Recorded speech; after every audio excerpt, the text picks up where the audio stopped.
The Every Point Sports Podcast featuring Greg and Jack starts right now.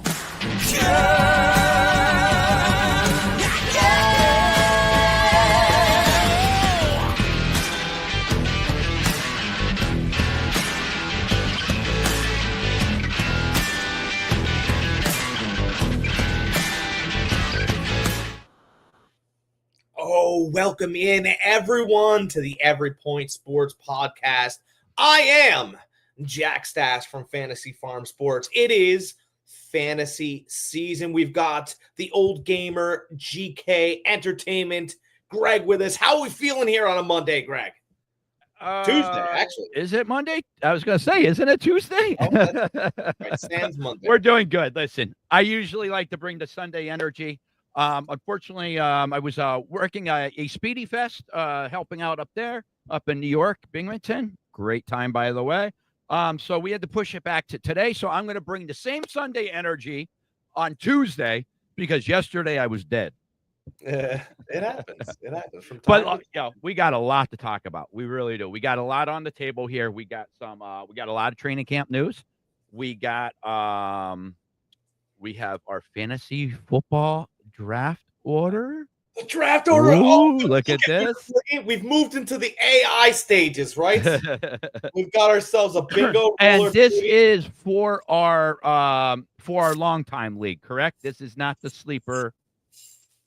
No, this is our home league. This is our home league. This is the one that we've been doing for like years and years. How many years now? I think we're running 11 years now. 11 years straight. Wow. We've had some return guys. We've got some. But consistently, it's been me, you, Mikey. Like we've had a core group of us that's been there since day one. Me, you, Mike, Mickey, Mike Williams. A lot of these got Janine. I'm trying to think. Joey Kubicki and his father have been in the league for a while. Ron and Jess. Who else have we met? Who else? Christian was in the league a year ago. Now he's come back to the league. He wants back in, so we put him in. And brand new member. We've got Stratton, my buddy from down here. Stratton won in the league, and he's in our baseball league. Fantastic kid. So he's in our league this year. He picked a number, and we'll be getting to the number. So stay tuned throughout the whole show and watch to see when your number gets picked. That'll be exciting. So we got that to talk about. We got a little bit of just random NFL news, and also we got a special discussion we want to talk about, something that I posted on Facebook over the week, and it got some good responses, and I think it's a good conversation that we should have about who the best players in NFL history that has never won a Super Bowl. You'd be surprised with some of the names on there. I know some people were shocked. So if you are in the stream and you want to join the discussion, drop your question in or drop your comment in, and we'll read it live on air. Of course, we'll show it live on air, and you could join our little debate. Yeah, I like it. I like it. Let's chop it up before the season starts. I actually, before you bring the list up, I just thought of another name. It just came through, and I went, well, write it down. Don't put it down because we got some training camp news to talk about first. I want to start off with everybody knows Marv Levy. I mean, the guy is a staple in the NFL. 4 straight Super Bowls, 0-4. Was a player's coach. Last year, Cornelius Bennett told the story how him and the 5 other former Bills players flew out to, I think it was Michigan he lives, if I can remember correctly. Flew out there to see him on his 99th birthday. So that was interesting that, years later, players still love him. It's known that his players still love him to this day. So that's really nice to know. A few facts about Marv Levy that I didn't know, that I'm sure you guys didn't know. He was a World War II vet. Didn't know that. You guys, we forget a lot of these football players and football coaches from back in the 50s and 60s. These guys went to war. These guys got shipped off to war. Baseball players shipped off to war. They came back and played. So, like, we have to remember that not only were they great at the sport, but they served our country too, which we greatly appreciate. Yeah. Only coach ever to go for only coach and only team ever to go to 4 straight Super Bowls. Unfortunately, he went 0-4. And another great fact that I didn't know about, he went to Harvard. He got a master's degree in English history. So the guy was very freaking smart too. So that lends to the football, right? Because the message never got old. He always had World War II war story. He was a historian, right? English historian, right? So he always had a new story for the situation that they were in, right? Yes, he always had. The year 3 was probably the toughest year. Going to 3 straight Super Bowls, trying to get back up to the mountain to gather and grab those men with a different message to get there a 4th time is incredible. Yeah. I mean, every NFL player who's ever been to a Super Bowl, win, lose, they'll tell you how hard it is to get back to another. Let alone back to back. Let alone back to back to back. Let alone back to back to back to back. Like, that's uncalled for. Even in the Patriots' history of the Tom Brady greatness, like 4 straight Super Bowls. Wow. I mean, even listen, I understand they didn't win them, but they represented the AFC 4 straight times. They were the best team in their conference 4 straight years. You could argue that they're the best team of all time. I would argue, because they stayed together, even though they didn't win a Super Bowl, I would still argue that they're the most resilient team of all time, right? Greatest collection of personalities, maybe not the greatest collection of talent, right? But the greatest collection of talent. Like, I'm going to bring up some of their rosters, but just off the top of my head, even before I do this, hands off the keyboard, Don Beebe, Andre Reed, not Andre Reed. Reed, right? Yeah, you're right. Thurman Thomas, freaking unreal running back. Bruce Smith, Cornelius Bennett. I forget, they had a really good linebacker too, and I can't remember what his name was. But I mean, up and down. And I'm not even talking about their linemen, because back then, like, I wasn't big into the linemen. I just got so excited I knocked all my bingo balls everywhere. I did. It was on the edge, and I just slapped it and knocked it everywhere. I have no idea where these numbers go. But yeah, I think I can make an argument, and I do, in many arenas, about how they were the best team of all time. Oh, but they didn't win one. Okay, well, I'm going to tell you an all-time NBA team that didn't win a title, but because of how great they were in the championship series, I still believe that Charles Barkley's Phoenix Suns was an all-time team. Mm-hmm. All-time. Kevin Johnson, Dan Marley, Charles Barkley. I mean, they just had everybody. That was a great squad. I'm sorry, guys. For every Buffalo Bills fan out there, I forgot your most important guy, Jim Kelly. I'm sorry. But another guy, Kenny Lofton. He was a wide receiver. Let me bring it back up here. McKellar, really, that name doesn't sound familiar. Will Warford, left tackle, really great lineman. Glenn Parker, another good lineman. Frank Wright. What's that? Frank Wright. Yeah, Frank Wright. The backup who came back down 30. Yes, to the Houston Oilers.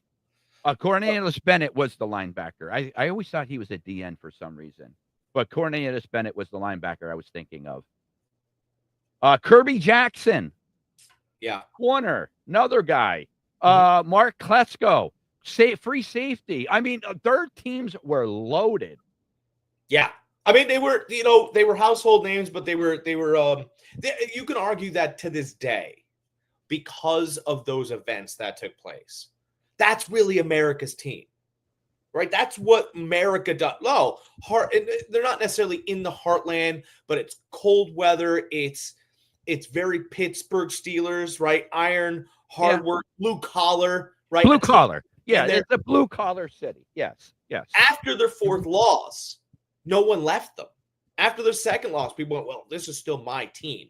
You can talk about the Detroit Lions and Dallas Cowboys and Steelers. You can talk about America's team all you want, but America still lived and died with that Bills team. There'll never be – some Patriots teams will be left, right? Some other teams will be left. But that Bills team will live on forever. They have to. They never got it done. They got to the top. They kept doing it year after year after year. And, boy, I love losing Super Bowls. If that's not a joke in every bar on the planet, I don't know what jokes are. Oh, what Bills stands for. And you're like, you know what? Here it comes. But I'm okay with it. Do you know what the Bills' name is after? No. Buffalo Bill. The original Buffalo Bill. That's what they're named after. Yeah. Yep. I also want to give a shout out to the ownership back then for letting them stay together, for letting them play through, for not breaking the team up after the second Super Bowl loss, after the third Super Bowl loss. Like he let that team go. He let that team play. There was no breaking them up. All right, Greg. Coaches didn't get fired. We're 11 minutes and 26 seconds in. Do you want to pull a ball? Yeah. Just real quick though, like this day and age, after the second Super Bowl loss, Marv Levy would have been fired. Oh God, yeah. This day and age, which is sad. Like, well, I mean, that's it. He would live by the same standards as they should get rid of Tomlin. Why? Yeah. Why? Because you guys don't like winning 10 games every year? Going above 500 every year? Okay, well, hold on. I always love playing this game. Okay, he's fired. Now you're a team without a coach. Now who would you like to hire? What's your identity? Because your identity right now and for all these years has been Tomlin. Yeah. So who's hired? Instead of saying fire him, who's hired? And when you don't come up with an answer, we'll go, you know what? I think we'll stick with Tomlin. Or I think we'll stick with whomever. They'll be doing it in Kansas City. If Andy Reid didn't make the playoffs this year, he's tarnishing Patrick Mahomes' legacy. Oh, God. It's the toughest division in football. Tone it down. Who are you going to replace him with? Anybody. I love that. No, give me a good name. If you come up with a good name, you have a good point. If not, just be quiet because you're just talking to talk at this point. I love the anybody people though. Anybody, I'll take anybody. Yeah. You'll take me? Yeah. Listen, I was at that point once when Tom Sula was there. That fucking rat. Excuse my language. God. He was. He was. No, you don't. I know I've told you this story before, but I don't know if I told it on the podcast. He is a rat. Everything when he was our D-line coach, when Harbaugh was the coach, he was going to ownership and going to them and telling them all these little things Harbaugh was doing. That's what got Harbaugh fired, was Tom Sula going and ratting all these little things out to ownership. And, Harbaugh's like, well, listen, it's my fucking team. Excuse my language again. I can't stand this guy so much. You do not understand how much I hate this guy. Even looking at him, he looks like a rat. I don't know what these are. My kid just brought me one of these. Oh, what the heck are those? Teeny mates? They're NFL collectibles. Oh, wow. That's cool. I don't know what to do with them, but I don't know how to. I guess there's a guy in here somewhere. All right, let's get a ball. All right, let's get a ball. One ball's coming, baby. There it is. It's out. What number is this? For what? Oh, it's gold, and I think it could be mine. It's 12th pick in the draft. Oh, don't be me. It's me. I'm the 12th pick in the draft. 37's my number. You said I heard it, right? Yeah. I am. You know what, though? I won from 11 before. Yeah, listen, it's a snake draft. You get double pick, back to back. There's nothing wrong with that. I like I'm a back-to-back guy. Yeah. Right? I'm a back-to-back guy. I've never gotten the back-to-back ever before. I would rather have back-to-back than mid-round. And so, mid-round is brutal. I don't like mid-round. I mean, if I had 12 or 7, I'd rather have 12. Yeah, absolutely. So I have 12. Ooh, there's somebody on here. That's the butts guy, but whatever. Oh, that's the butts. What is that? Does that have to do with back? Are you talking about back-to-backs like that? Yeah, I guess he is. Yeah. That's the butts. You want one more ball? We'll do one more ball. One more ball. Should always do them in pairs. Okay, I like it. That's a blue one. That's a blue one. Save your comments. 50. 50 was not selected by anybody, but I assigned it to Ron and Jess, who've been in our league forever. They are 50 because I figured number 11. With them. Number 11. 25 forever, ladies and gentlemen. 25 for both of you.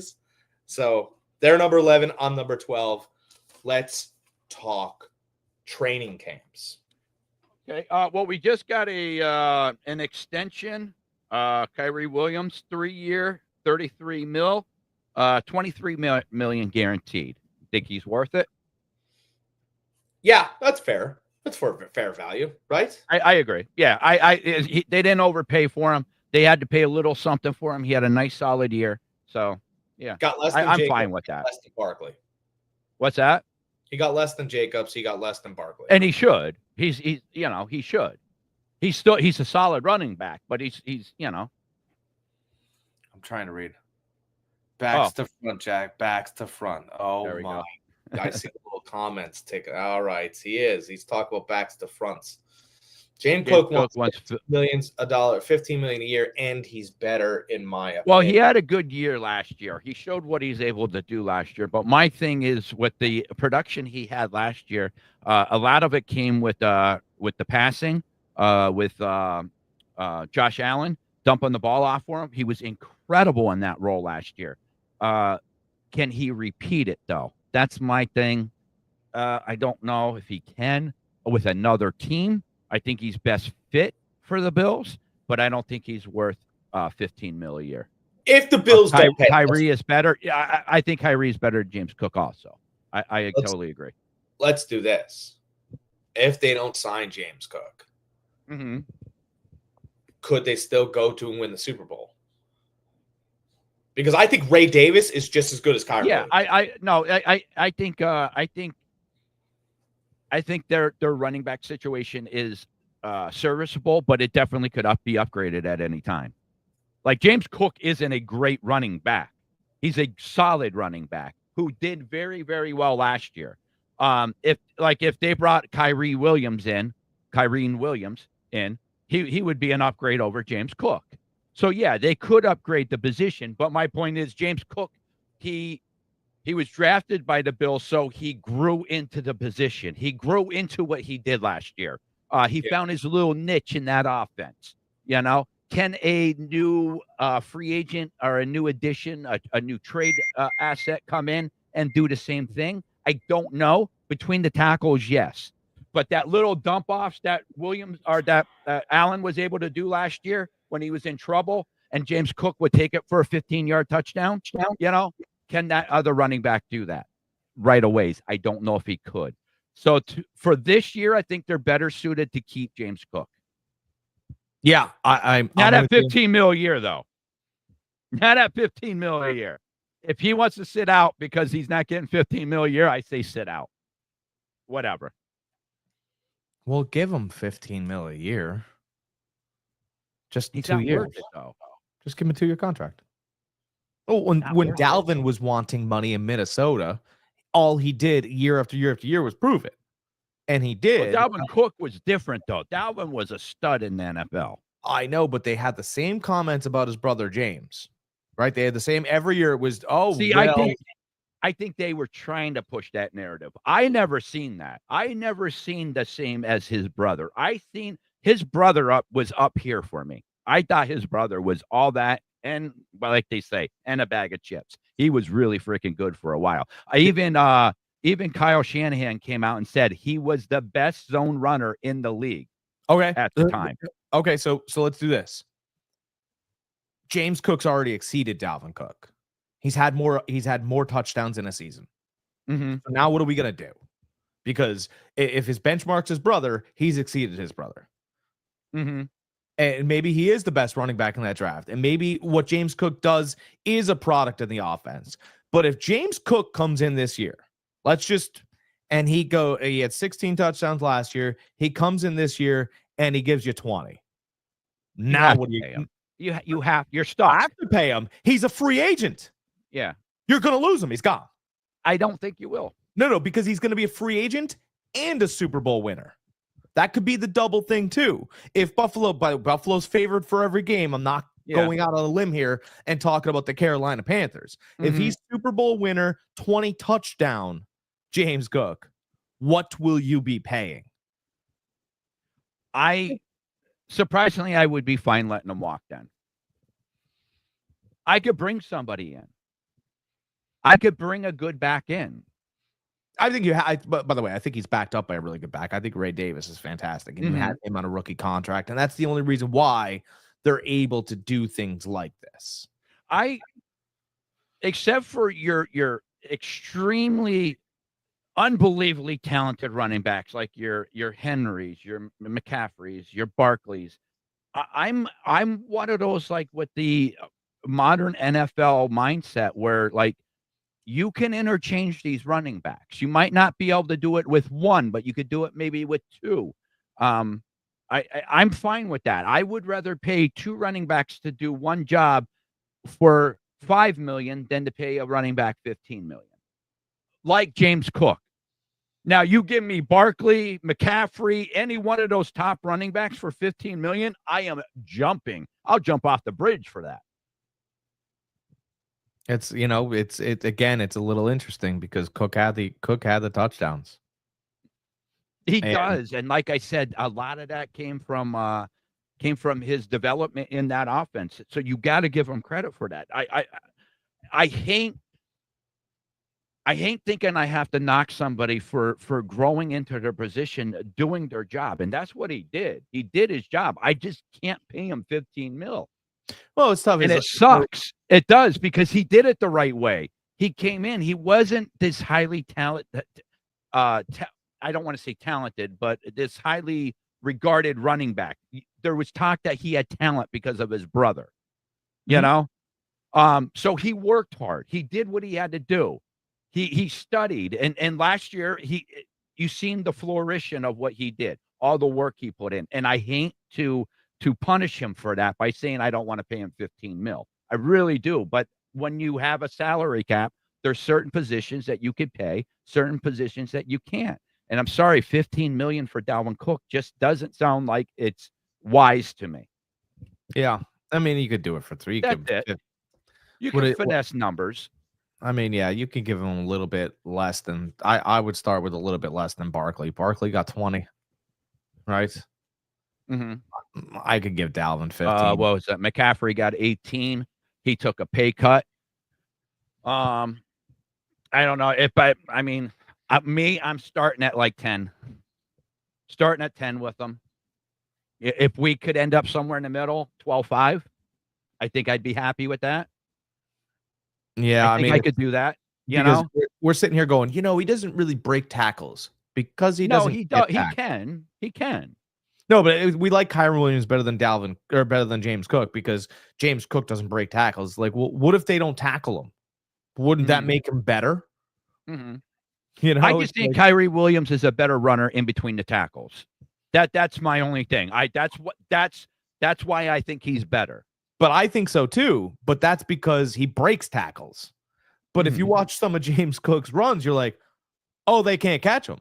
Yeah, no, so I get it. Interesting. He tires out nobody because they can't. They're diving at him, and he makes a move, and he's gone. I mean, one of my favorite plays to watch Cook get is one of those flats thrown to him, or a little misdirection screen pass to him. I mean, the guy can fly. He has good vision. He's good back. I'm just saying what I would pay for him and what I wouldn't. Yeah, he's flirting with great though. Mm-hmm. That's the thing. He's flirting with he's good right now. He's flirting with very good. Well, he led Great the to league in me is touchdowns the last Barkleys. The Barkleys and the McCaffreys, the Henrys, those guys are the greats. And then you got your second tiers like your very goods, like your Josh Jacobs and those guys. That tier. And then you have your James Cooks. Yeah, I'd And like then to get ahead there's a of it. couple tiers below that too. Then you have your Chubbs and then so on and so on. Like, here's what's crazy. This, and then we'll switch top. This what drives me nuts is that people would rather pay for Bijan Robinson's potential and not what James Cook has already done. Bijan Robinson has done nothing. Mm-hmm. Right? He's highly drafted, blah, blah, blah. James Cook had a 16 touchdown season with over 1,000 yards, and that doesn't count his receiving yards. Mm-hmm. Yet they'll go, do you know how good Bijan is? I go, I don't know. Actually, I don't. Mm-hmm. And neither do you. He's in an Atlanta offense that's got a lot of question marks, and Kyle Pitts has been sent there to die. That's all we know about Atlanta. With that being said, I'm thinking about taking Kyle Pitts in like the 11th round this year, but we'll see. And yeah, you're right. I mean, Bijan Robinson. I mean, everybody talks about all the talent in the world, but like he has done really not much in the NFL at all. Oh, it's insane. It drives me bananas. Mm-hmm. Gwen Stefani spells it for all of us. B-A, and I can't even know. It does. It drives me crazy. Oh, he's so good. Well, then, okay, let's see what James Cook has done. Because right now, I'm paying Bijan Robinson $7 million, $6.5. I mean, based on what he's done, not based on carries. And, you know, I don't know. I think that we should start paying running backs and players based on things they've already accomplished, right? And by the way, Barkley and Josh Jacobs have reset the market to show that. And the 49ers did it too. They went, hey, Christian, great couple years over there. We know you're banged up. You're a hard worker. Here's some money. That's what we did last year with him. We gave him 18 mil. We gave him a little bit of a pay raise, so he was happy. But then when he was injured last year, he came back this year and he's like, "Listen, there's rumblings that you guys are going to trade me or cut me, blah blah blah." He goes, "I'll take a pay cut." He goes, "I want to prove that I belong here." He took a pay cut to stay with us, so I'm happy with that. Yeah, that just shows to me that he's buying in. I love. Listen, I'm all about you making your bag, but when you make your bag, I also like the old school stuff when it comes to players and loyalty. You know, I know people say, "Well, where's the loyalty with the team?" Some teams still have that loyalty, you know, with certain players. So I do like to see it. It reminds me of the old school football, you know, where players stayed with the same team throughout their whole career. You know, those were my childhood days. So I'm stealing 2 more balls out of here. I can't. The anticipation. You can't steal 2 balls. You could take 2 balls, but you can't steal them. Oh yeah. Another gold. Ooh, gold seems to be popular. And the gold that just came out, I believe he's watching. This is great, actually, because it's Steelers and it's his guy. This is my buddy Christian, who's back in our league. Number 43. Look at that. That's Steelers colors. That's perfect. You couldn't have built that any other way. N43. The golds are out today. That puts you, Christian, in the 10th spot. Have a ball drafting around me and Ron and Jess. Let's take one more out of here. We'll see who's in it. It's not a perfect science here. I wish it. Oh, it's a red one. It's a red one. Finally new colors, Greg. We've had gold and blue only. We've got a red one. This could be a let's see whose number this is. I-23. I-23 goes to Rocco's a big Jordan dude. So he picked I-23. Rocco, if you're watching, that is you. That is your number. You were off the board. You are pick 9. All right, back to what we were talking about.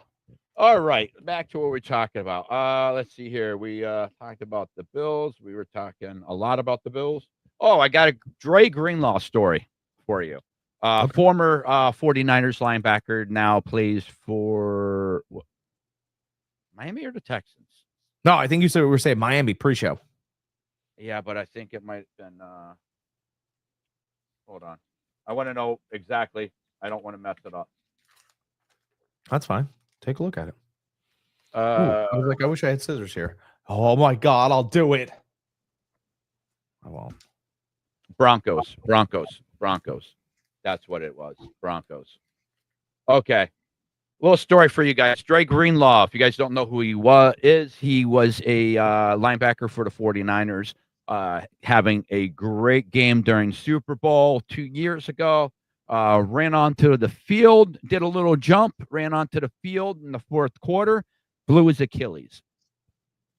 Sucked. It was rough. Rough the next year. He came back last year. Towards the end of the season, played somewhat decent for us. But we were hoping to re-sign him. The Niners didn't give him an offer. They kind of wanted to see what the numbers were for out there, which was kind of a big mistake on their part. I feel like the Niners do business and just business. They don't tend to learn the player. And why I say this is because Dre Greenlaw is an orphan. Oh, all right. Yes, I did not know this either. He said straight out, he goes, all I wanted to do was feel wanted. He goes, I wanted to feel wanted my whole life. All I wanted was to be a little wooed, make me feel like I belong here, make me feel like I'm wanted here. He goes, Denver did that. He goes, Sean Payton made me feel like I was going to be the man here. Like that defense couldn't do any better unless I was there. He goes, the 49ers didn't do that. He goes, they came in at the last minute, matched the offer that the Broncos gave me, didn't say a word to me, didn't say, listen, this is what we want to offer you. We want you to stay here. You've been a vital part of our organization. Talk me up a little bit, make me feel good. They didn't do that. Broncos did. So that is why the 49ers lost out on Dre Greenlaw. That is why the Broncos got Dre Greenlaw. And that's why you're, as an organization, you need to know your players a little bit. You just, listen, I understand it's a business, but even in business, you need to know your partners and who you are up against, your rivals. You need to know a little bit about them. The more information you know about them, the better off you are. Especially in contract negotiations, which they were last year into this year. All the guy wanted to do was feel wanted. Give him a hug. Make him feel loved a little bit. That's it. And we could have had one of the better linebackers in the league. He might even took a little hometown discount. Who knows? Who knows? You know what I mean? But I thought that was very interesting. He came out on a podcast and he was talking about it, and it tugged at my heartstrings a little bit. We think of these guys, just these unbelievable athletes. These guys that in a minute can just crush you, and we don't think about the feelings that they have, or the emotions that they have, or even the childhood that they've had. And something as little as like that, as being an orphan and just wanting to feel wanted, wanting to feel a little loved by an organization goes a long ways. Yeah, a little bit of juice would have helped them there, huh? Yeah. Yep, they dropped the ball, and I hope they learn from it. Wow. So, but anyways, a little hand clap to Sean Payton and the Broncos organization for that. They did their homework. They did what they were supposed to do, and they landed a great linebacker who will play his heart out for him now. They're going to win the division. I'm already convinced Denver is going to win that division. Yeah. I no. Oh, no, they could absolutely. As long as Bo Nix continues, if not even, he doesn't even have to improve. If he just did what he did last year, absolutely. Yeah. I think they're going to win the division. He's finally put a few more pieces. They drafted a great running back in RJ Harvey. I head to tail, I think they're better than Kansas City. Mm-hmm. And now, you got the Chargers, who are getting better by the second. The Raiders are getting better. You know how I feel about Harbaugh, but this year, I told you last year, wait till Harbaugh gets a couple more of his players in. He's gotten that this year. They look like a really good team. Again, don't want to say I told you so. Last week, podcast, remember I told you about Trey Lance throwing the ball with touch, outside the numbers, looking good. How did he look on Saturday? Hall of Fame game. I understand vanilla defenses playing against scrubs, but the guy was almost out of the league. He looks like he found a coach. Yes. And not an offensive coordinator. Yes. And that's a shot at Kyle Shanahan. But again, they call Harbaugh the quarterback whisperer. He's done it with multiple quarterbacks. Yeah, but I think shouldn't shock anybody. This really shouldn't. Harbaugh's very good dealing with people. I don't think Shanahan is. No. If Shanahan was any good at dealing with people, he could have made and helped Johnny Manziel become a success. He didn't want to. Mm-hmm. And he could have done better in the situations that he was in. And Trey Lance has way more talent than Brock Purdy. He just does. But there was a reason why he was the 4th overall pick. There was a reason why Brock was the 7th, or the last pick in the draft. Right. And Lynch knows talent too. Mm-hmm. But you didn't want him. You wanted some other person. Actually, you wanted Mac Jones. That's the truth, right? You wanted Mac Jones, who's there now, by the way. Well, no, Kyle wanted Mac Jones. Yeah, I know. That's what I'm saying. Yeah. Kyle Shanahan wants his guy, or he doesn't want to try and teach somebody else. That's just. But in Kyle's defense, though, he did go over to Dallas, and Dallas couldn't do anything with him either. I mean, McCarthy. I'm just saying, two organizations. He couldn't do anything. Goes over, finds, like you just said, finds his coach, finds that quarterback whisperer. That quarterback whisperer, look what he did with Alex Smith, Colin Kaepernick. Those are 2 NFL. Those guys weren't nothing before he got there. Nothing. Alex Smith was a bust. Plain and simple. Kaepernick was nothing. He was a running quarterback. That's all he was. And McCarthy's a high school quarterbacks coach without Aaron Rodgers. So again, he wound up in poor hands. That's, to me, I think what happened. I agree. McCarthy is not very, and then he had that Southern drawl that wasn't even real. Like it was a little cringy in Dallas with McCarthy there. So, the whole moving from San Francisco to Dallas didn't help whatsoever. No, but I'm just saying to organizations, nothing improved from him. Almost out of the league. Harbaugh gets a hold of him. And his first preseason game, the guy's looking like at least he could be a serviceable quarterback, backup-wise, in the NFL. If not, someday a starter. The guy's still young. He looks sharp. In his early 20s. Hmm? What Harbaugh's going to do is he's going to turn this guy into 2 years. He's going to turn this guy into a second-round pick for him. Yeah, he looks sharp for sure. Yeah. All right. So I just want to say, I just want to point out that, listen to me when I talk. Oh my God. Right. I think a little bit newsworthy that we have to talk about. It's kind of all over.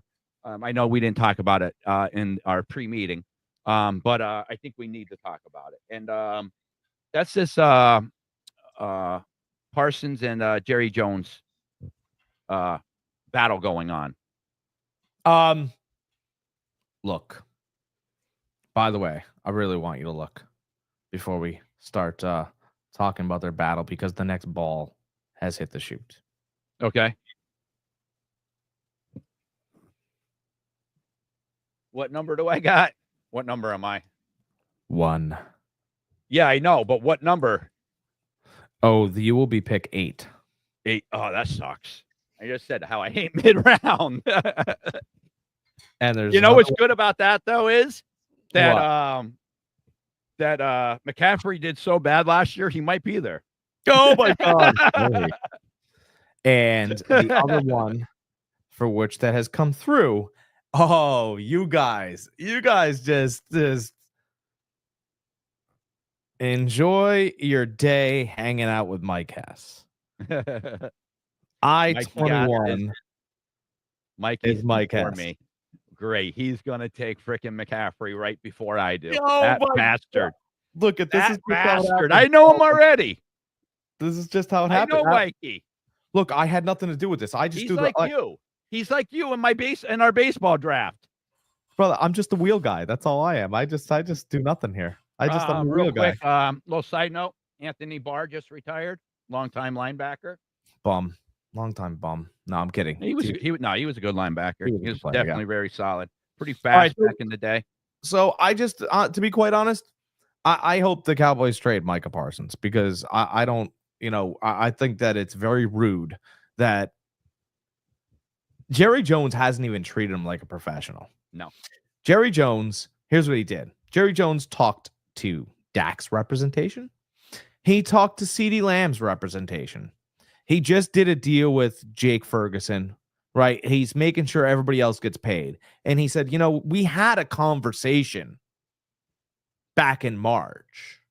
And he said, I offered him a lot of money, more than you think. Great. But you didn't talk to his agent for which he pays. And I'm going to tell you, I would like to tell you a little story here, right, about the last time this happened, and it wasn't in football. The last time something happened like this was Bryce Harper.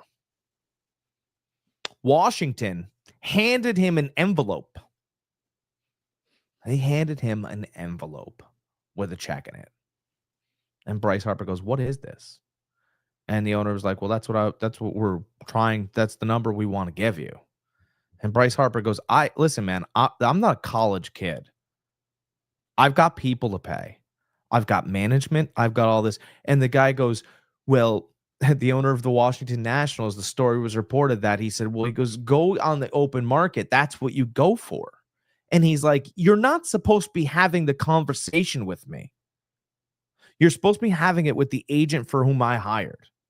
So that he gets his percentage and this person gets this and this person gets this. And it was at that moment, Bryce Harper figured, I'm not signing here. I'm done.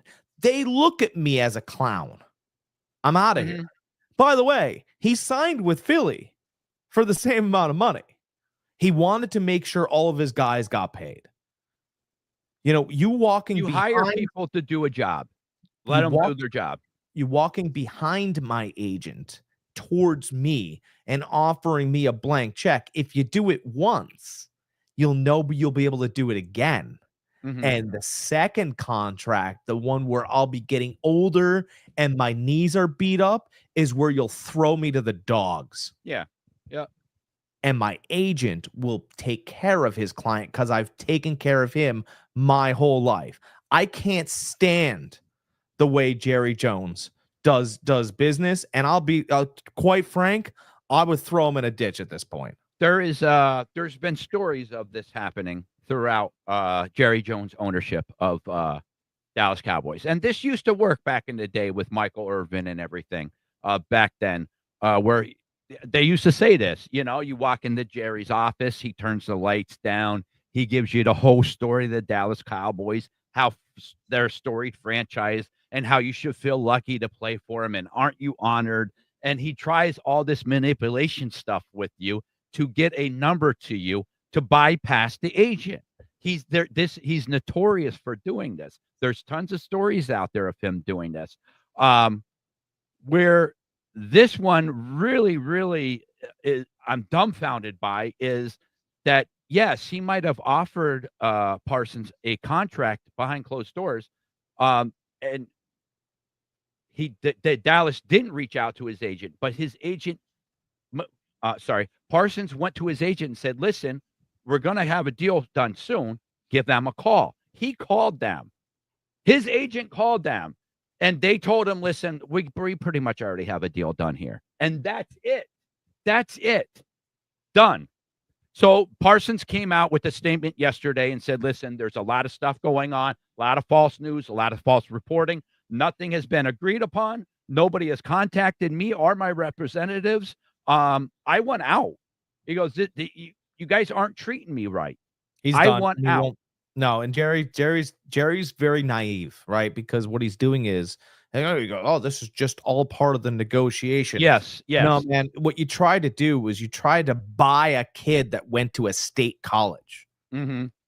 You can buy rich kids, Yeah. but not one that had to go in and get the grades. Micah Parsons went to Penn State. Mm-hmm. He's not signing and dealing with your whatever. No. It's not going to happen. So Um, you either trade your asset or Mhm. watch him park his ass on your bench. Mm-hmm. That's it. Those are your Just- terms. Mm-hmm.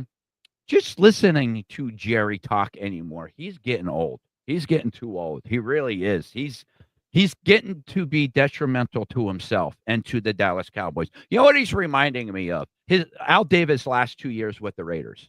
Yeah, a little bit. His last, like Al Davis, he knew more. He forgot more football than Jerry Jones knows. I don't think anybody realized Al Davis actually coached the Raiders for a while. Like, Yeah. I don't think people realize that. Like, Al Davis knew football. He knew the in and outs. He knew everything that you could know about football. He might have been an owner, but he knew the game. Just win, baby. Gets Like the guy knew. He knew what he was talking about. He knew the X's and the O's. But his last couple years of owning the Raiders, he would talk and ramble, and he made no sense. And that's what Jerry's starting to sound like. Jerry's starting to make no sense. He's starting to sound like he's starting to say stuff that never happened. I think he meant exactly what he did to Micah. I think he meant, oh yeah. When he was talking to reporters the other day, and that's what Micah's done. Micah Mhm. looked and listened and sat and paused for a week. Mm-hmm. And he let Jerry do all the talking. Anyway, you know what? It wasn't that he said he didn't want to be a Dallas Cowboy. Mm-hmm. He said, I don't want to be here. Yeah. I don't want to be here. Him and his dad grew up rooting for Dallas. He wanted to play for Dallas. He would take less now going somewhere else. Mm-hmm. He would take less Okay. to get out of there. So since we're talking about this, let's think of the draft compensation that would have to happen. You'd have to start somewhere where the Khalil Mack trade was. What was that? 2 first? Something like that, yeah. I mean, what do you think the proper for? I mean, he's either first or second best defender in the league. I He's think either that, 1A or 1B. yeah, and Colin Cowherd comes on every day and discredits him. I would take Max Crosby over Micah. No, you shut up. No, you That doesn't wouldn't. even make Are any you kidding sense. me? Colin Cowherd says it all day. Oh, these are the guys I would take over him. Parsons could do everything. He can run with a wide receiver. We've He could seen take- it. Yeah, he could Myles Garrett's fine. He can't play safety. Micah Parsons No. could play safety. I'll tell you what. This is where I want to see Micah Parsons go, and I don't know what they'd have to give up. But you're not going to see him in a Philadelphia jersey. That's fine. But I would love to see Pittsburgh line up, and since they've already developed the conversation with the Dallas Cowboys by sending Pickens there, I would love to see Dallas take a little bit less than where they wanted every other team to be on Parsons, and Parsons dress in a Pittsburgh Steelers uniform. Mm-hmm. That would be impressive. It Right, would, Patrick with them Mead. just paying TJ. I don't think that's financially they'd be able to do it. Yeah, you can make money up, and he's going to take less anyway. I'm just saying, I don't see because of the whole JJ Watt contract. That's huge contract. JJ's the type of player that would take less just to make it happen. Mhm. He'd sit down and go, we'll Okay, figure this the out. problem. Okay, listen. The problem with these big contracts isn't that they're so big. It's just once you guarantee that contract, or once you sign that contract, the owners have to have the money in the bank. So if they sign a huge contract, the owners need to make sure that money's in the bank. If not, that contract can't be signed or offered. Yeah. What is it called? Escrow. It needs to go into an escrow account. It needs to make sure that it's there to pay the players. They can't just sign it and say, all right, well, I'll have the money at some point.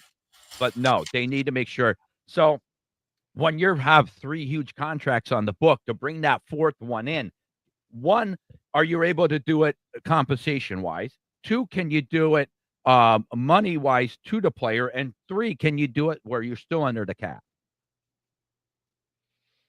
Joey Jr., you've come off the board at 33. That was your number, brother. I know Seattle has been a team that's been talked about. That would be terrible. 3 teams. I can't remember. I know Seattle was one. Trying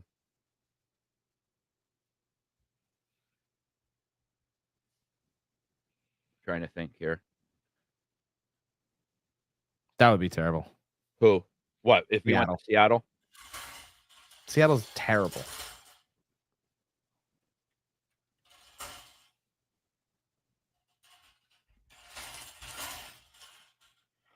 Seattle's terrible. I didn't see what the compensation would be for Seattle, but I know, like I said, here, let's see. This says predicts 4 draft picks and a young star from a surprise NFC team. That's just nothing, no. B14. Wouldn't it be lovely if we were 14 again, Greg? Bills, Panthers, Bears, and Seattle were the teams. Panthers would be fun. Panthers would be fun. Panthers would be interesting. Could you imagine if the Bills just went all in and brought him in? Oh, because, my God. Him and Von Miller? Let's face it, the Bills throughout the playoffs have they've averaged over 30 points. It's not their offense. It's their defense that's giving up. Their defense is a joke. Him and Von Miller? Could you imagine Parsons on that team? Wow. That'd be wild. Game changer. Game changer. Sorry, I'm just trying to get through some of these. Sorry. Let's see here. We talked a little bit about the whole Parsons thing. Caleb Williams looking like garbage in training camp. Garbage. B7, Stratton, Oakmont. That puts you at 4, and we got 3 left. Go ahead, Greg. We'll talk about some. Yeah, he's looked like garbage. So much that where they have these 3 boxes in this net. Oh, I saw this. That they throw. You seen it? Yep. All right. He missed 3. You get 4 passes. He missed 3 passes. And they're in the vicinity. 4th one, he chucks and just totally misses. That's not the big deal. The big deal is the body language. Watch how he slopes his shoulders. Watch the temper tantrum he throws. He has not learned yet. When Ben Johnson, right? That's their coach. Yeah. Coach. Yep. When he came in, he said one thing that Caleb Williams has to work on is his body language. He hasn't worked on nothing. He showed that the other day on, what was it, Thursday's tape? I think that came out on Thursday. Yeah, it's bad. That was horrible. That was still a child. Yeah, I tell you what, I can't wait to show it off. I bought a flawless Tyler Bagnet card this week.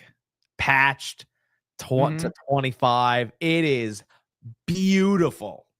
And I bought it because I think he might end up starting for the Bears eventually. That kid can play. A little bit of information here. All right. I seen on the TV the other day, your average NFL quarterback gets rid of the ball in an average of 1.2 to 1.4 seconds. Okay. That's how long, minus, scrambling around, play breaking down, blah, blah, blah. Can you tell me how long it takes Caleb Williams to get rid of the ball generally on an average? What his average getting rid of the ball is? This is his average. 4.5. That would be an improvement. Oh my God. Oh, I'm dead serious. 5.8. 5.28. Oh, geez. That's his average. Now, listen, I know the guy was running around last year like crazy, running for his life. That offensive line was porous. They did a lot in the offseason to upgrade that offensive line.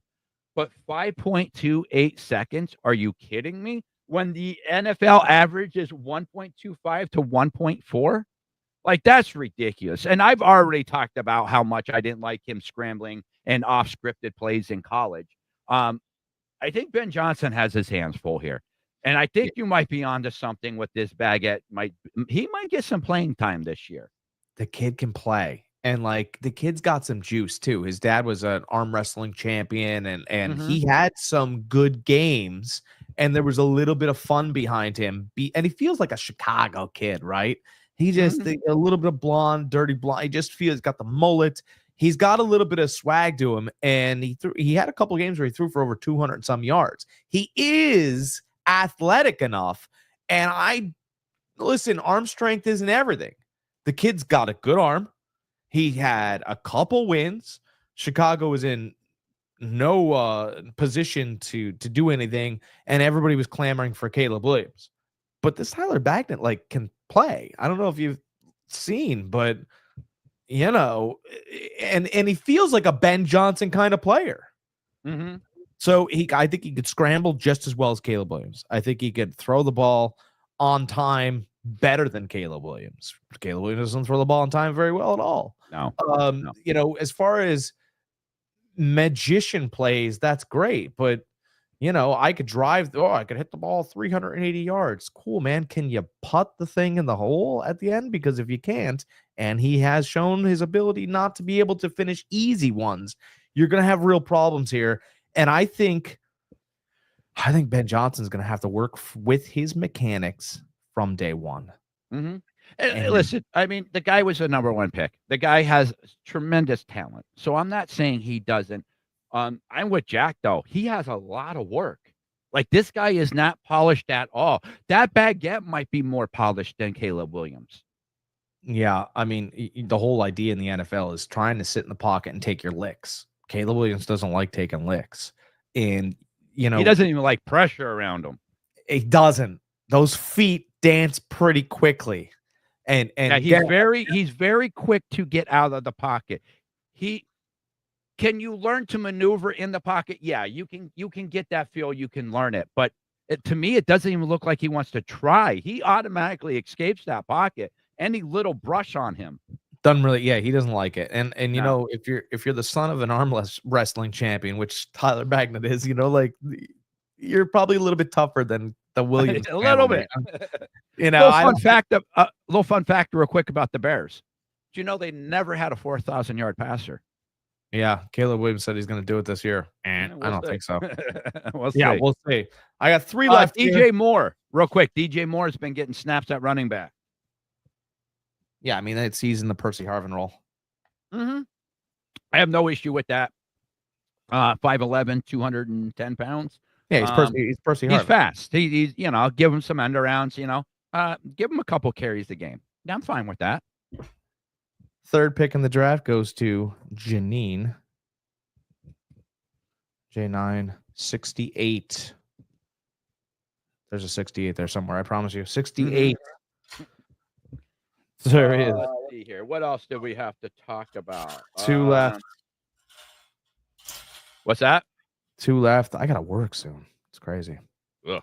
Okay, I think one of the final topics I want to talk about is what happens after 68, Greg. Oh my God! You got to take her out to dinner first, but after you take her out to dinner, fellas, Big Mick's got 69. I'm just 69, Mickey. That's you. I gave you the number. It's hilarious. And you were the number 2 pick in the draft. You don't have to think until the 2nd round. Isn't that fantastic? Wow. You could have all the beer that you want, right? So you're nice and drunk before you get the next pick.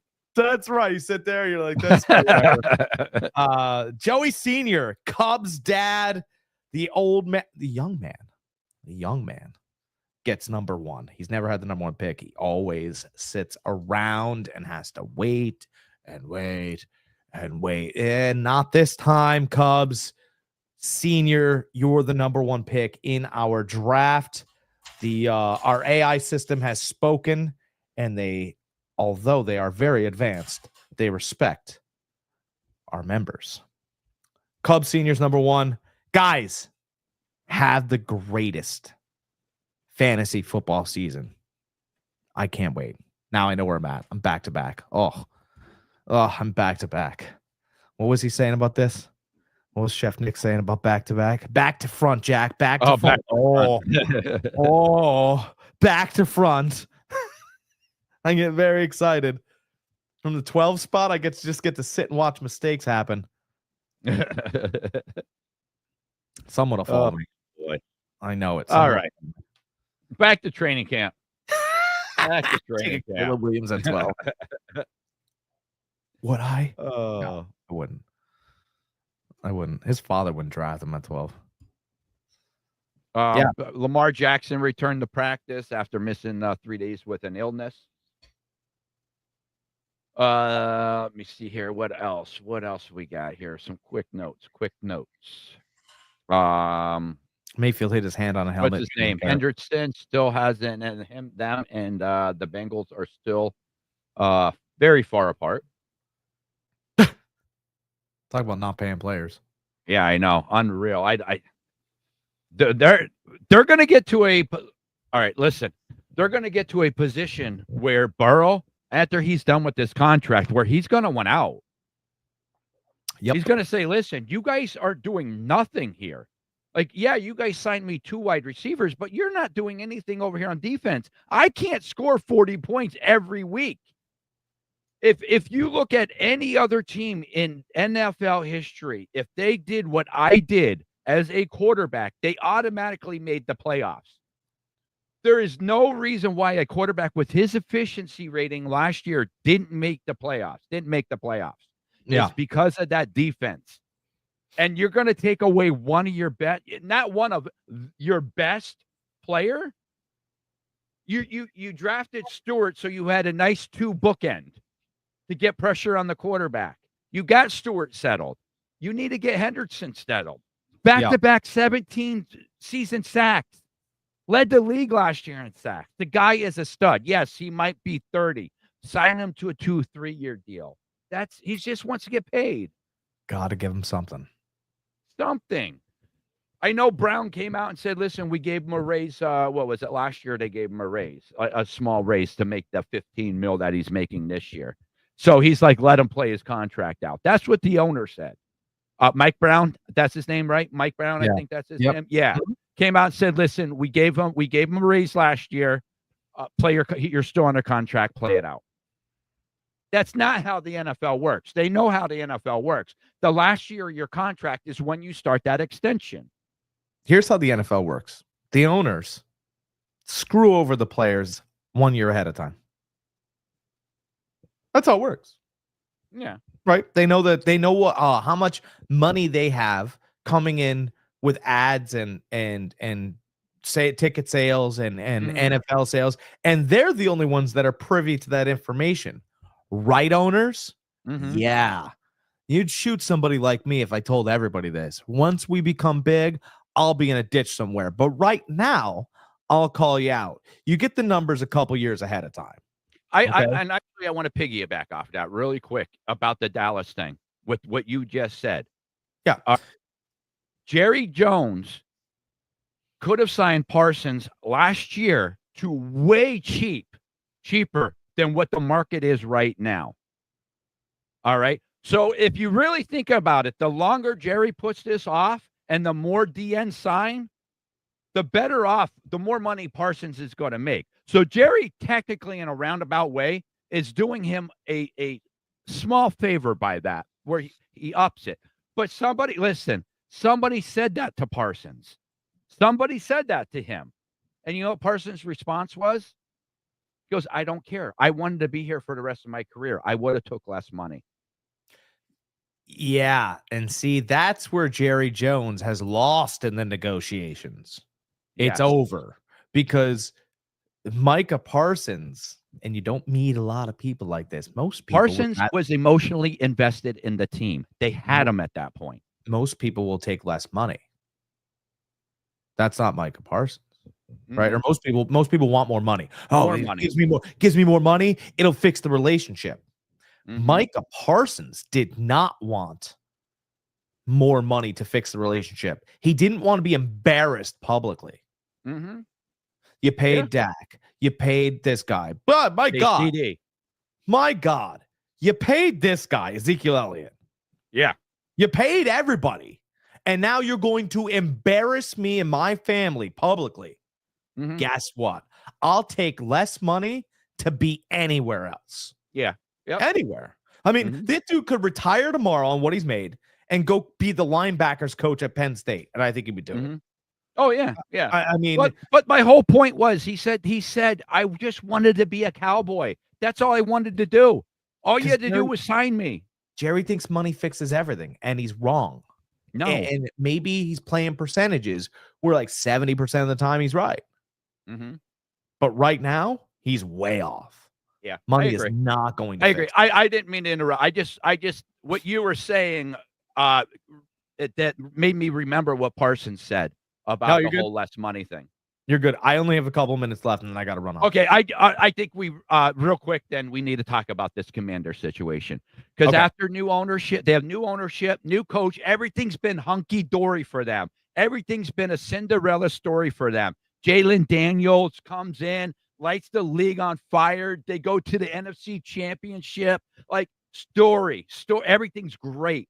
This is the first hump in the road for them. Two things: Scary Terry McLaurin once out.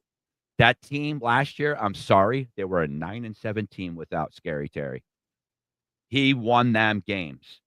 He did.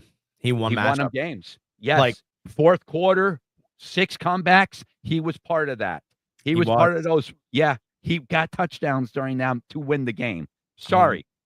You guys were a great story, but you take him out of that lineup last year. You guys aren't near as good. Pay the guy. I know he's 30, but he was there while you guys sucked. He was there. He was the only guy you guys could talk about. The only guy you guys could hang your hat on was him. That was it. During this whole Dan Snyder stuff that was happening. He was the one little bright spot that they had. Give up with this. You don't have to hold on to him forever. Give him a 2-year, $35 million contract. A year. $35 million a year. Yeah, contract. but 2 years. Yes. Yeah. Just give him 2 years. You'll find other players to develop. It looked like you were very nice to him. You didn't give him the 4th year or whatever you wanted to get out of it. But yeah, do that.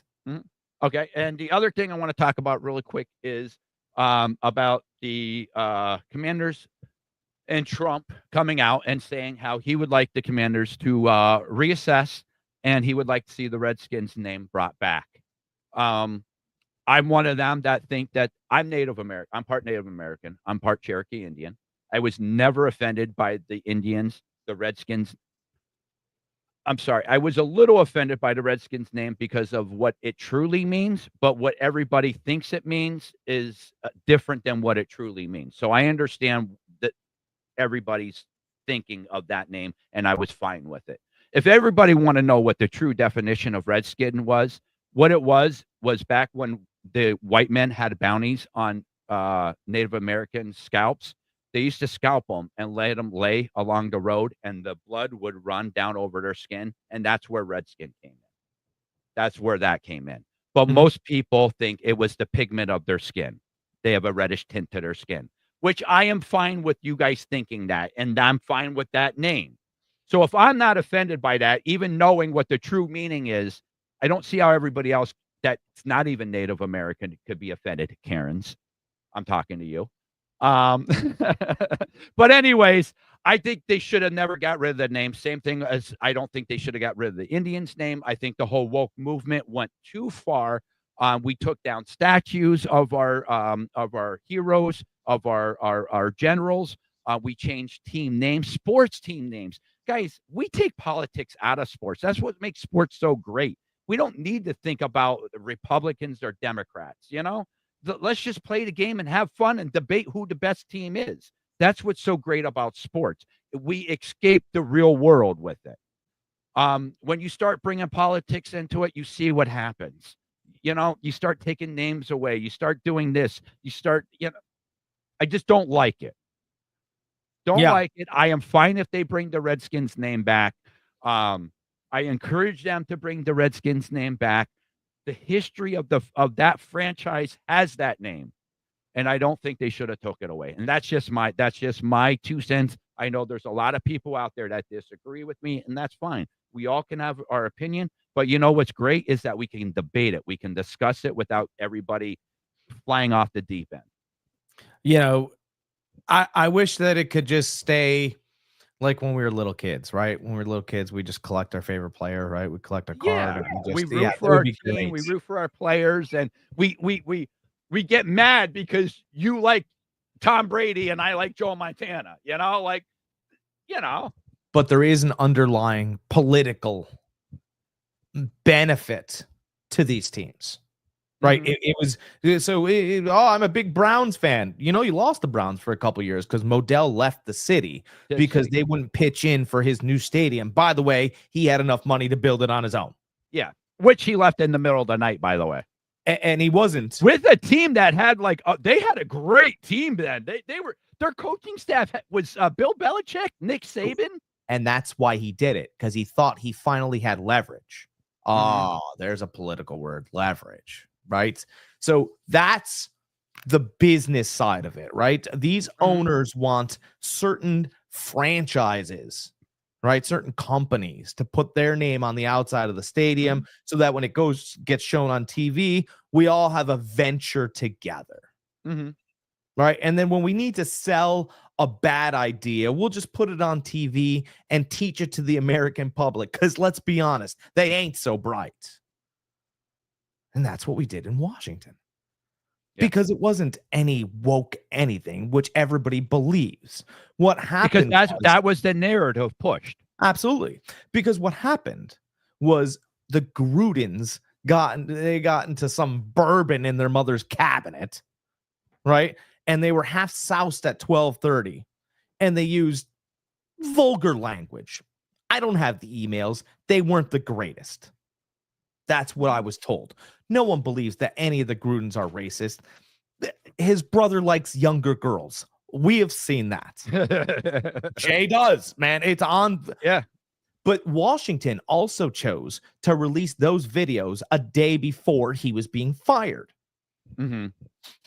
Probably not the most honest organization. And with Dan Snyder... I was just going to say, Dan Snyder, he was a snake in the grass. What He Dan was Snyder one of the did- most untrusted owners that you could meet. Yeah, and what Dan Snyder was doing was he was running... I mean, they should just call it that. He was the NFL was able to do an 11-year look back on these emails because of the Grudens couldn't just text over a phone of the funny words they like to use towards people. No. So the league was able to do an investigation, and they found what they had been screaming about for years. Now they had evidence. And it was Snyder was running an air brothel. He was selling cheerleaders to Japanese businessmen to make money. Oh, well, what does that have to do with the Washington Redskins? Well, that's the name that gets filed on the paperwork. And when it makes it to the FBI, and they had to investigate why he's selling American women, your daughters, to Japanese businessmen, and they're being locked in the room and made dance and hop on poles and all of these other things, right? When he's doing those things, it's a crime. It's not a woke crime. It's not a crime against Redskins. It's a crime. It's a crime against humanity. It's a crime against humanity, and you should be imprisoned for it. Yes, and he absolutely. was trying to find a way out. And when that little man was pushed into a corner and he was squirming for his life, FedEx got wind of it. And they went, Daniel, is any of this paperwork true? And he said, well, oh, we're working to rectify it. And FedEx went, we want our name off your stadium. We're no longer sponsoring the Washington Redskins. Because when this hits the airwaves and they're close, we don't want to be connected. And he went to a lawyer, and the lawyer said the only way that we can fix this is if we change the name on the paperwork.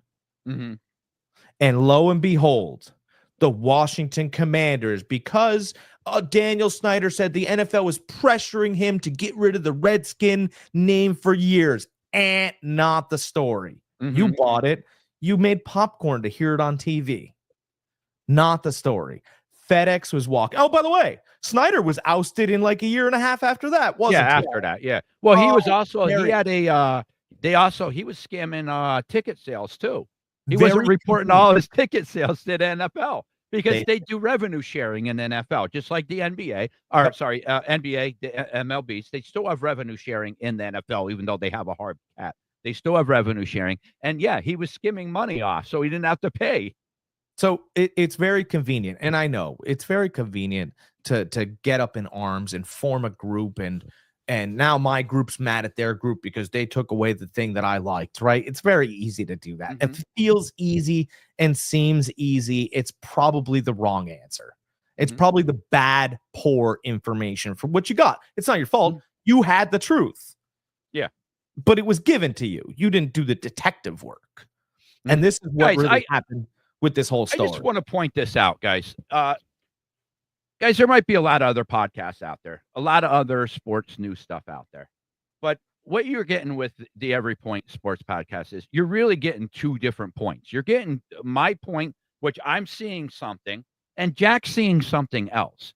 So you're really getting two different sides of things. Just because I'm seeing something that's pushed on our narrative, what the general public is seeing, Jack's found something else. He's seen something else. He got other information that we weren't impaired to. So, guys, if you guys don't watch this, you don't know what was just said. You have no idea what the real reason why the Redskins name was taken away. You think the same thing I did 3 minutes ago. Yeah, and it was I forgive me, I don't have the guy's name, but it was a beat writer that caught some of the paperwork that was being brought forward. And he took pictures with our fancy phones and he put it on Twitter. And I read it, and I looked and I went, oh my God, that's what they did. And so the NFL needed to walk back the name, right? They didn't care. They went, oh, well, Snyder walked back the name, whatever, which changes court documents. Right. So now his name's only on the paperwork, but the NFL's name is also there. Oh, well. And then that's why. Did you ever notice why the Washington Commanders, even though they went from Redskins to Commanders, couldn't get any calls in games? It's really interesting. You could mug a wide receiver. You were able to do anything you wanted. They were not. In fact, they were really bad in prime time, weren't they, when Kirk Cousins was there? That's how far this goes back, folks. No, he can't win a prime time. Do you sure? Or can he just not get a call? Which is it? Be very careful. Your eyes are just as bad as mine. Until you find some stuff. And then you sit back in your chair and you go, oh, man, this is a little bit bigger than just the game we watched as kids. I went to the Redskins Stadium back in 1998. What's it called? Jack Cook Stadium? Jack Robbie Stadium? Jack Robbie Stadium. Is that what it is? I don't know. Jack something. Jack's a good name. Yeah. Couple years. Anyways, Jack Stash Stadium. What's that? Couple years it's gonna be Jack Stash Stadium, sponsored by Fantasy Sports. Then what? But anyways, 98, I went there, and that's when it was just built. I think it was there maybe for a year. That was the first year it was open. I got to see Steve Young's final year. So I got to see him and Jerry Rice play together. So that was really great for me. Actually, we ended up crushing them like 40-something, I forget. But it was something ridiculous. My buddy, who is a Redskins fan, that's why I went to the game there with him. He wanted to leave at halftime. It was so bad. I said, absolutely not. But when I went there, and I was to a few other NFL stadiums at that point, and I was really blown away to how really awesome that stadium was back in the day, 98. Very well constructed. Everything looked great. Seating, everything was really good for the time. Well, time went on. They never kept the upkeep. The latest thing I heard last year was a pipe was leaking and feces was leaking into people's drinks standing in line. God. Yes. That's like, that's... how can somebody listen? I don't say what you want. Dan Snyder was a lifelong Redskins fan. His first 5 years, he spent a ton of money on that roster. It might have never worked out, but he spent the money. How do you go from being a huge Redskins fan to just letting your stadium crash out like that? You know? Because he's Dan Snyder. Dan Snyder. All right, brother. I got to fly. All right, man. Hey, have a good one. Guys, you. will we be back again on Monday? I'll go Thursday if you want. I'll go Thursday. Oh, you want to do Yeah, let's see. I'm working Friday and Saturday. I could do Thursday. Let's go Thursday. We'll see you guys on Thursday morning? Sounds good to me. All right. Sounds good. All right, guys. We'll see you guys Thursday, everybody. As stick around on YouTube. I'm hopping on. I'm going to be gaming, going to be playing with Nick. We're going to be getting some dubs over on Call of Duty today. So make sure you guys stick around over there. As always, guys, be excellent. Yeah, baby. It's fantasy season. Yeah.